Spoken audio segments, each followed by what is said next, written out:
I was halfway through reheating my coffee for the third time when I got the ping that changed everything.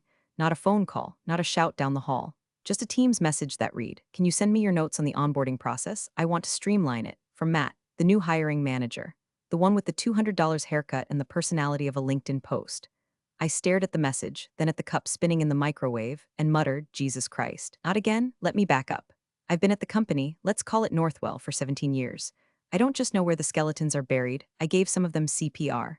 I built the global training division from scratch when it was just an idea scribbled on a post-it during a conference call. Back then, no one cared about cross-departmental alignment or brand-consistent onboarding. Now it's a multi-million-dollar flagship program with Fortune-level clients. But when they merged us with the junior ops team last quarter, they asked me to take a step back and let fresh leadership emerge. I did, I nodded, I smiled. I agreed to play mentor and watch from the cheap seats. I should have known better. The first red flag was the schedule Matt sent out, color-coded like a unicorn, threw up on an Excel sheet with 5 back-to-back meetings labeled vision planning, workflow philosophy, and my personal favorite, disruption mindset sync. I told myself it was harmless. Let him play thought leader. Give him enough rope, you know? But then he started renaming things. Our client-verified ramp and retain program, now it's fast-track future, like some off-brand protein shake. And just a quick pause, if you've made it this far, do me a solid. Hit that follow button and toss us a like. 90% of folks listen without subscribing. It really helps the team keep the coffee hot and the chaos documented.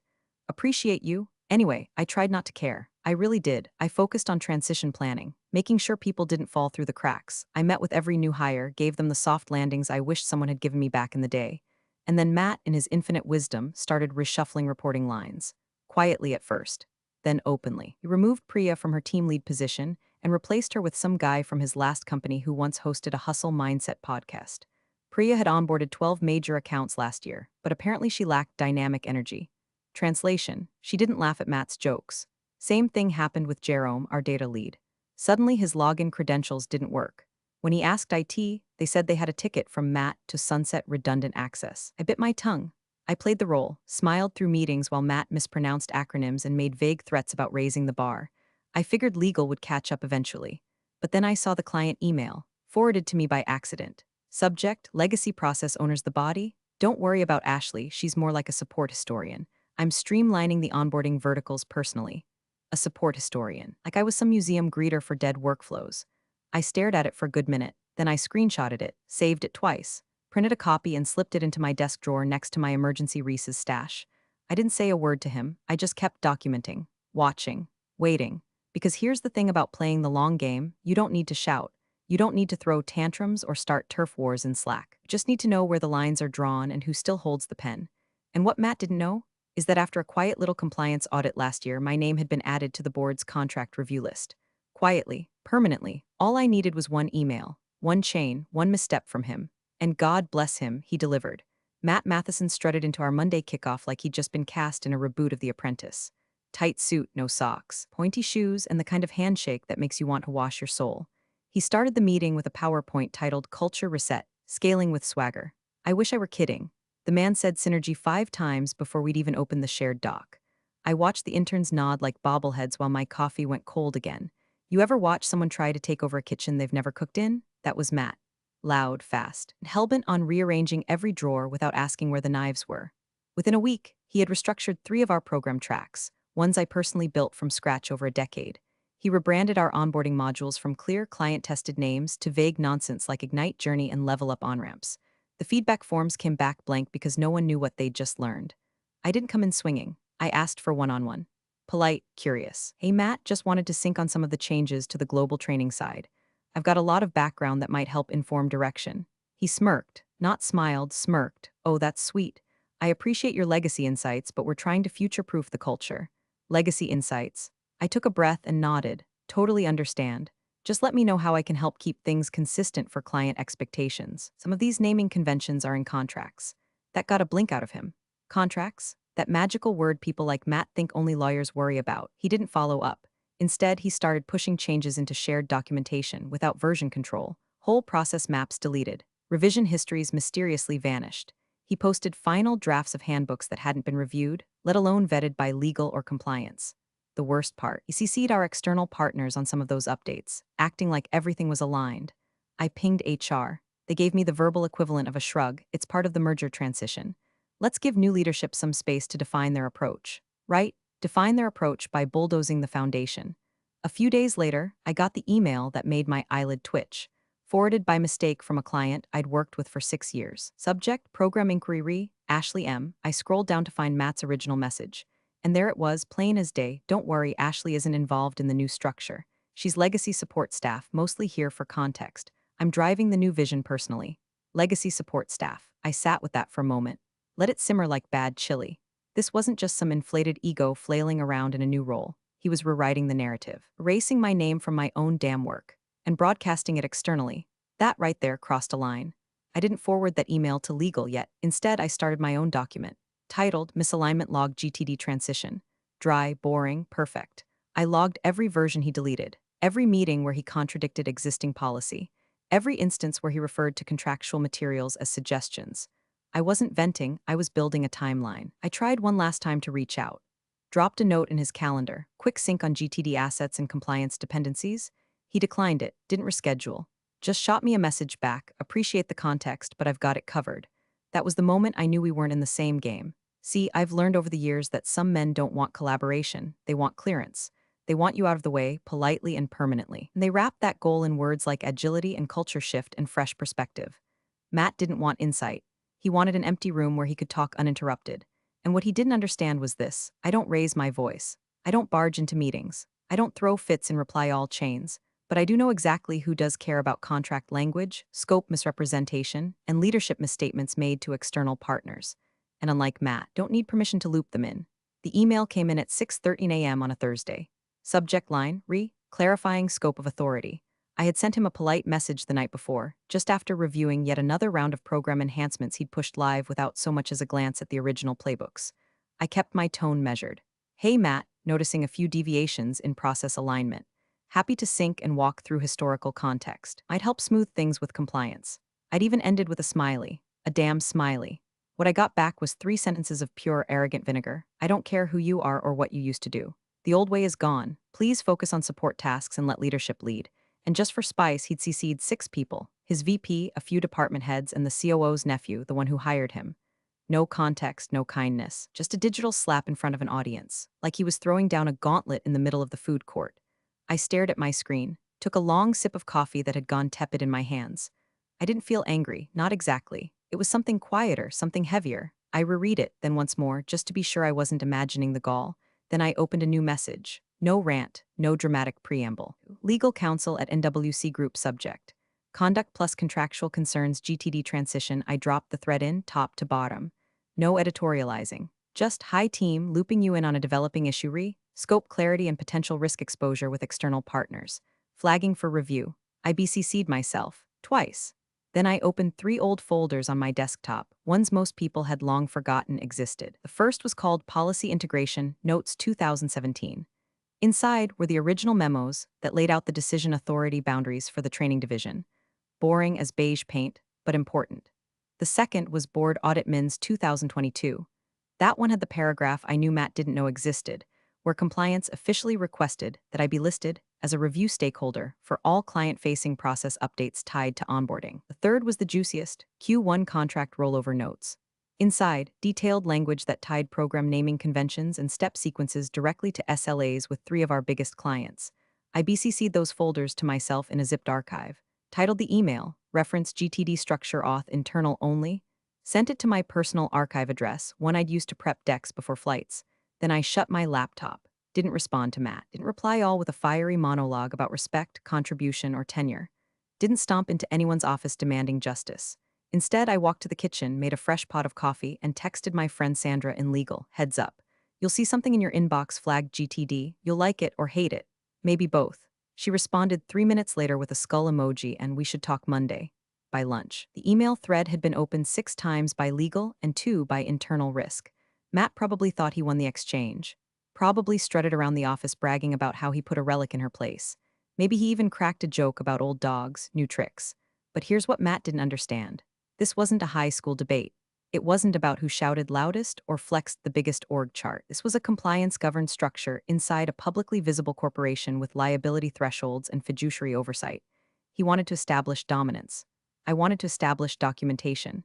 And unlike him, I knew exactly how to play this game. Because sometimes the most devastating reply is no reply at all, just a quiet CC to the right inbox, and a system that does the yelling for you.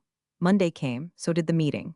Sandra, a longtime contact in legal, met me in one of the smaller conference rooms, the kind with sad carpeting and that one flickering light panel that gives you a headache after 10 minutes. She didn't bother with small talk. Just shut the door, flipped her notebook open, and said, "How deep is it?" I slid a printout across the table. "He's assigning deliverables to a third-party contractor that doesn't even exist in procurement's vendor portal. Zero clearance. Zero so." She blinked. "Who's signing the payment requests?" "Best guess," I said. "No one. He's pushing it through ops as advisory alignment support." He renamed the PO field headers to avoid triggering review. She didn't swear, Sandra was too polished for that, but her pen tapped once hard against the notepad. "And the clients?" "Confused," I said. "One of them sent me a welcome packet for a program I never wrote. He used my old deck template, stripped the legal disclosures, and swapped in a Canva logo." She exhaled. "You have everything documented?" "I'm not new," I said. She almost smiled. That night, I didn't go home angry. I went home busy. See, I've learned that when HR won't touch something with a 10-foot pole, when they start saying things like, "Let's not get in the middle of evolving org dynamics," it means someone higher up is shielding the wreckage. And when they shield it, they think it'll blow over. It won't. So I started building the file, a quiet one.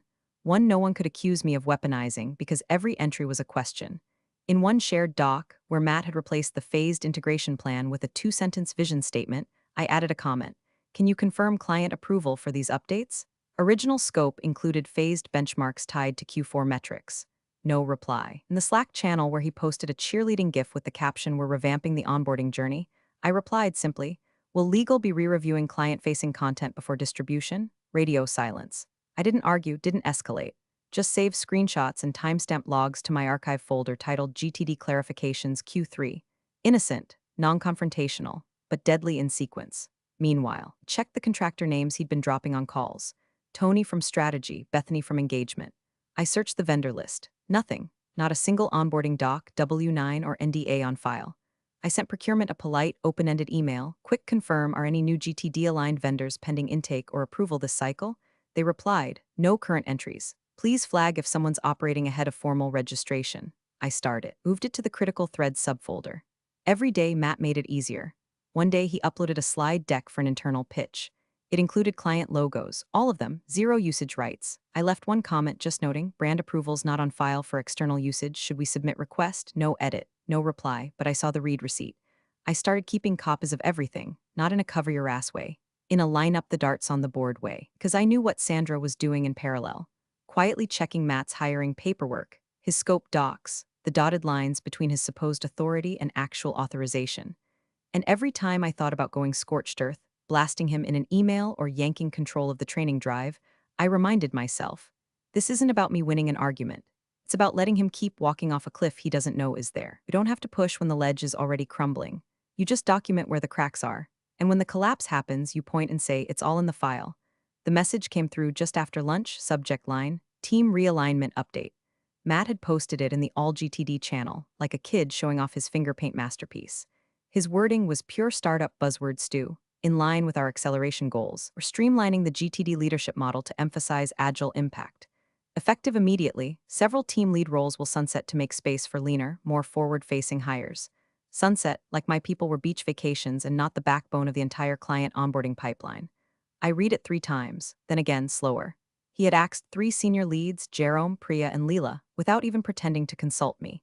These weren't paper pushers. These were the people who trained regional directors, maintained scope to delivery compliance, and kept the client SLAs breathing. And now they were just gone? No heads up, no consultation, just sunset to make space. Jerome called me 30 minutes later, voice calm but tight. He told me my role was duplicative to the new vision, he said. Didn't even look up from his laptop. Said there was a place for me if I wanted to pivot into enablement support. I said nothing for beat. "Don't take any further meetings," I finally replied, and screenshot everything. "We're not done here," he paused. "You've got a plan?" "Oh yeah," I said. I just hadn't needed to use it until now. That night, 3 emails came in from long-term clients. One asked why their onboarding module was suddenly missing mandatory compliance sections. Another wanted to know who Tony S. was and why he'd been assigned as their training lead without notice or credentials. The third was a classic corporate bombshell. "Please confirm whether the new materials supersede our contractually agreed-upon process map. Our legal team has requested documentation." I didn't respond immediately. I forwarded all 3 to compliance. An hour later, I got a ping from Carla, my quiet but lethal ally in compliance. She didn't bother with a greeting. Do you know you were removed from the scope sign-off chain for the Thompson contract? I blinked. No, I built that scope. Yeah, she said, but your name's not on the last two versions. Matt submitted the latest SOW without your sign-off. The system flagged it when he tried to close the deal without a supporting risk analysis. Who's looped in? Not legal. Yet. But I pulled the audit trail. Your name was manually deleted from the stakeholder list in DocuSign. My hand curled so tightly around my pen it snapped in two. That was the moment it stopped being about pride. This wasn't just a turf war or some bad onboarding circus. This was exposure, liability, the kind of internal misstep that could spiral into contractual breach if a client got spooked or a regional partner decided to review their deliverables with a fine-tooth comb. And Matt was still out here posting gifs in Slack like he was running a youth soccer team and not $1 million onboarding engine. So I opened a new email. 2. Legal counsel at NWC Group CC. Compliance reports at NWC Group. Board liaison at NWC Group subject. Formal request role clarity and scope governance. Urgent body. Team. Due to recent changes in GTD leadership assignments and stakeholder exclusion in key scope reviews, I am formally requesting a session to clarify authority boundaries, compliance dependencies, and contract impact mitigation. Please advise on earliest availability. We'll prepare documentation ahead of session. Best, Ashley Monroe Director, Global Training Division. I hit send. Then I opened a new document, Scope Deviations Q3 Impact Summary. I began logging every instance where Matt had touched process flow without authorization. I included client names, contract reference codes, and delivery risk levels. I highlighted the SOW where my name had been erased. I attached Carla's flagged audit trail and Jerome's offboarding notice. Because here's the truth, I didn't want the spotlight, never had. I liked the quiet power of precision, of knowing the process better than anyone else in the room. But this wasn't about personality anymore. This was about risk. And if the company wanted to know who was protecting the damn foundation while Matt played house with contractors and Canva slides, I'd show them, page by page, clause by clause, no yelling, no drama, just receipts. It started with a calendar invite titled Next Chapter Conversation. HR always has a way with euphemisms, don't they? You don't get fired anymore. You evolve beyond your current scope. You don't get replaced, you embrace legacy transitions. It's all a polite pat on the back before the shove out the door. The meeting was short, polished. They brought in Megan from Talent Strategy, which is code for someone who wasn't here when you built the damn place. She smiled like she was practicing for a dental brochure. Ashley, she said gently, we wanted to acknowledge your incredible contributions over the years.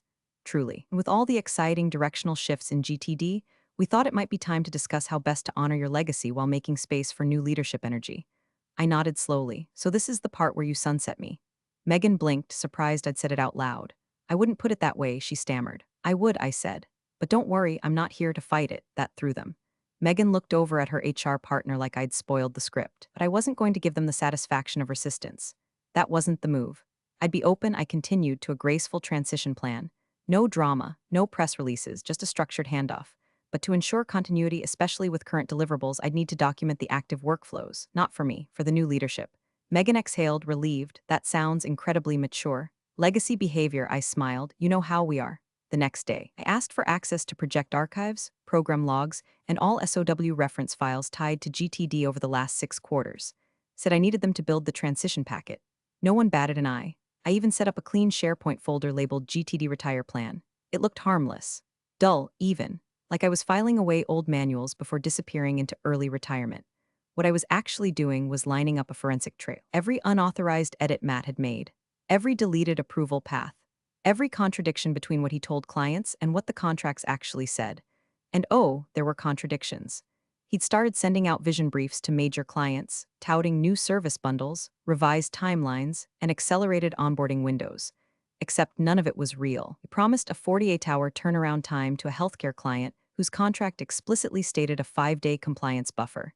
He offered white-glove customization to a tech firm we hadn't even scoped beyond phase 1. It wasn't just ego anymore, it was exposure. Legal exposure. I screenshotted everything, logged every timestamp, made copies of every PDF that had been finalized without approval, and I started stringing them together into a summary document called Client Risk Map Noncompliant Comms, Matt Matheson. Subtle? No, but precise. And then I sent a memo, not to legal, not to HR, to the board secretary. It was short. Just 4 lines, hi, flagging for awareness, emerging inconsistencies between client communication and contracted obligations under the GTD portfolio. Have been asked to assist in transition planning, documenting current state. No action requested, FYI only. A. Monroe, I knew what that memo would do. The board secretary doesn't manage conflict. She doesn't discipline staff, she manages liability. When she gets an FYI like that, quiet, unemotional, attached to a clean file tree, she pulls her own logs. She checks who signed what, who authorized what, who owns what. I didn't need to say Matt screwed up. The files said it for me. Meanwhile, Matt kept strutting around like the man of the hour. He sent out a company-wide update with a selfie from his new strategy den, a glass cube he'd commandeered from an unused conference room. Captioned it, "Building Tomorrow's Culture, One Disruption at a Time." I didn't respond. I didn't roll my eyes. I just kept documenting. Every slide, every bullet point, every timestamp where his promises tangled themselves around contractual nooses, because they were watching now. Not just legal, the board and Matt. He didn't even know his expiration date was already on the calendar. The meeting invite landed in my inbox like a pebble through stained glass. Subject, Decision Authority Review from Board Liaison Confidential Time, Friday, 10 o'clock a.m. Location, 14th floor executive conference room, no agenda attached. No pre-reads. Just the kind of ominous scheduling that makes executives sweat through their dry clean only. But I knew what it meant. Sandra had called the night before. Short call. Just 6 words, "You'll want to check your email," then she hung up. What Matt never understood and likely never took time to Google was that authority inside a corporation isn't just about titles or flowcharts. It's about documentation, delegation, board-acknowledged decision rights. And while he'd been busy holding TED Talk karaoke sessions in the break room, legal had been quietly combing through every policy, every approval chain, every signature that never showed up where it should have. Turns out Matt's hiring paperwork had a little problem. The COO's nephew had introduced him, sure, had even drafted a role description and floated it through People Ops, but no one ever finalized his authority scope. No official delegation memo, no board-signed decision charter. Nothing but a fancy job title stapled to a half-baked onboarding doc that looked like it had been assembled during a Red Bull binge. And that email, my email, the one he sent with "I don't care who you are or what you used to do," Sandra confirmed it. It had tripped 3 separate conduct violations the second it hit legal's inbox. Disrespect to legacy leadership. Misrepresentation of authority. Intent to diminish active stakeholders. All against code. All documented. But that wasn't even the worst of it. Someone in finance, God bless them, noticed that Matt had started approving expense reports for contractors that didn't exist in the vendor system. Sandra said the file read like a parody: $3,200 to Bethany Engagement Alignment, $5,100 for Tony's Strategy Sync Sessions, both paid through marketing subcodes that had no oversight past his own approvals. So now it wasn't just internal confusion or compliance concerns, it was exposure risk, which is exactly what the board cares about, not drama, not egos, not someone's nephew's career ladder. Risk, and I could tell it was serious because when the invite went out, it didn't go to HR. It didn't even go to the COO, it went to legal, to finance, to procurement, and, quietly to me. I walked into the meeting 5 minutes early, wearing the same blazer I wore the day we closed the Axiom rollout. Nothing flashy, just clean, professional, solid. The room was quiet. No small talk, no bagels, just folders, tablets, silent, blinking cursors on note-taking apps. Sandra nodded at me as I sat down. She didn't smile, but she didn't need to. The general counsel opened with a single sentence: "We're here to clarify who exactly holds decision authority over the GTD portfolio and how recent events may have exposed us to reputational or contractual risk." Nobody said Matt's name. They didn't have to. They went over the approvals he bypassed, the SOs he signed solo, the expense reports he greenlit with zero oversight, the language he pushed to clients without routing through compliance. One by one, like dominoes, and then they pulled up the email, projected it onto the screen. Plain as day, "I don't care who you are or what you used to do." The room fell so still I could hear someone's phone buzz 3 chairs down. The general counsel tapped his pen against the table, looked around, then asked flatly, "Can someone confirm Mr. Matheson speaks for the company?" Silence. Not a single person responded, not the board liaison, not legal, not finance, not even the COO, who sat with his hands clasped too tightly in his lap. I didn't say a word, didn't gloat, didn't smirk. Just took a sip of my water and waited, because the thing about quiet power, it doesn't need a microphone. It just needs a microphone turned off for everyone else. And in that moment, every line Matt had blurred came into focus. The air in the room had the weight of an approaching storm, still, dense, full of things unsaid but already known. We were 15 minutes into the meeting and no one had made eye contact with Matt. That was because Matt wasn't in the room. Sandra had made sure of it. This was an executive-level internal exposure review, not a performance discussion. They weren't looking for explanations. They were looking for insulation, legal, financial, reputational, and Matt, he was the match left smoldering next to a gas leak. The general counsel sat at the head of the table, sleeves rolled up. He didn't posture, didn't raise his voice. He simply read, I don't care who you are or what you used to do, he began, eyes flicking down the page. The old way is gone. Please focus on support tasks and let leadership lead. He paused, then, without a word, flipped to the next email in the chain, mine. Hi team, he read aloud. Looping you in on a developing issue scope clarity and potential risk exposure with external partners. The COO was already shifting in his chair, his fingers twitching at the cuffs of his shirt. HR looked like she was trying to phase through the floor tiles, shrinking deeper with every sentence. The general counsel stopped reading and let the silence stretch, just long enough for discomfort to curdle into dread. Then came the line. Can someone confirm, he asked slowly, that Mr. Matheson was ever formally delegated authority to act on behalf of the company in contractually binding matters within the global training division?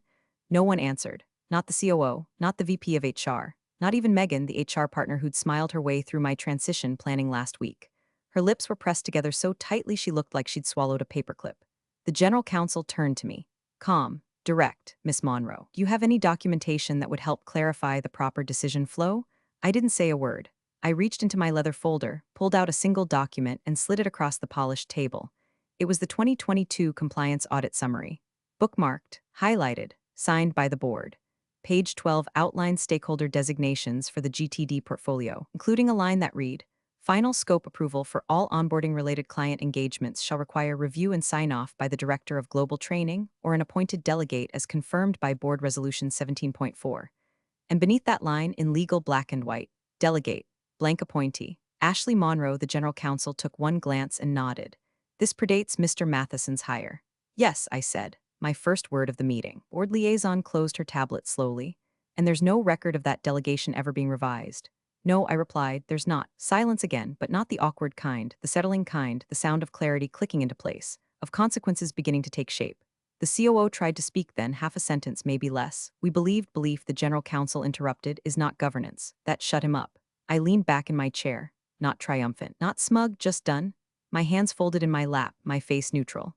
Inside, I was volcanic, not with anger, but with knowing. With every time I'd been dismissed, minimized, told to be flexible while watching my work get sliced and renamed and sold back to clients without a scrap of care. They always think people like me will fold, that we're too quiet, too seasoned, too professional to light a match. They forget that we don't need fire when we've got paperwork. And today, every page spoke louder than I ever needed to. By Monday morning, Matt's name was gone from the org chart. Not deleted, just quietly buried under the bureaucratic tombstone known as administrative leave pending investigation. No all-hands announcement. No farewell bagels. Just a muted update in the internal HR portal and a deactivated Slack handle. The cube he'd dubbed the strategy den was already half-emptied. Someone from facilities wheeled out his branded water bottle, his ring light, and a stack of still shrink-wrapped productivity books. I passed the cart on my way to the 14th floor. They'd asked to meet with me again.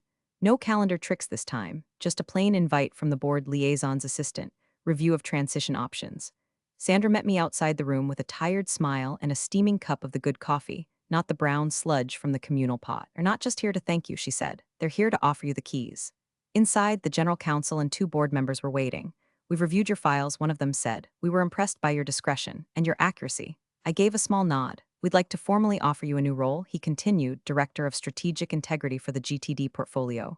Dual report to legal and the board. No layers, no ambiguity. It was everything I'd earned. Everything I deserved, every door that had been quietly locked over the years now swinging open with a gesture. And I turned it down. Respectfully, I said, I think I've done what I came to do. They blinked. I'm happy to consult for continuity, I added. Help onboard someone who understands how to protect what we built. But I'm not coming back full-time. Sandra didn't look surprised. See, the thing no one tells you about surviving the fire is that once you've walked through it, once you've stayed calm while the walls burned around you, you don't forget the heat. And you don't volunteer to stand there again just because someone finally noticed your value. I left the meeting with a contract in hand. Consultant status, flexible hours, high-impact project access, no direct reports, no nonsense. As I packed up my office quietly, methodically, I slipped that old file folder labeled GTD Retire Plan into my satchel. It didn't feel like surrender. It felt like closure. And before I shut down my email for the last time, I opened my out-of-office settings, typed one line, simple, clean, direct, please contact legal for clarity on decision authority. No drama, no signature flourish, no inspirational quotes, just truth, because Matt tried to erase me with one arrogant sentence. And in the end, I answered with one of my own. That's all it ever takes, really. One sentence, the right sentence. Sent at the right time to the right people. And now, I drink my coffee hot from home in peace. Thanks for watching, you cubicle warriors. Hit that subscribe button, Unless you're my old boss, then you're on your own. Revenge of the coffee pot strikes again.